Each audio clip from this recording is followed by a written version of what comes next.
ابو سعید رضی اللہ عنہ نے بیان کیا کہ ایک دن رسول کریم صلی اللہ علیہ وسلم نے ہم سے دجال کے متعلق ایک طویل بیان کیا۔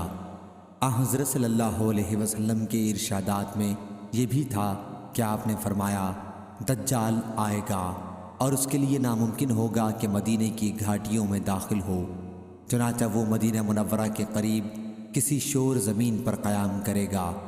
پھر اس دن اس کے پاس ایک مرد مومن جائے گا اور وہ افضل ترین لوگوں میں سے ہوگا، اور اس سے کہے گا کہ میں گواہی دیتا ہوں اس بات کی جو رسول کریم صلی اللہ علیہ وسلم نے ہم سے بیان فرمایا تھا۔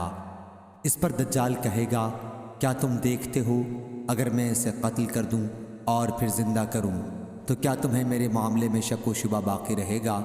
اس کے پاس والے لوگ کہیں گے کہ نہیں، چنانچہ وہ اس صاحب کو قتل کر دے گا اور پھر اسے زندہ کر دے گا۔ اب وہ صاحب کہیں گے کہ واللہ آج سے زیادہ مجھے تیرے معاملے میں اتنی بصیرت حاصل نہ تھی۔ اس پر دجال پھر انہیں قتل کرنا چاہے گا لیکن اس مرتبہ اسے مار نہ سکے گا۔ صحیح بخاری حدیث نمبر 7132۔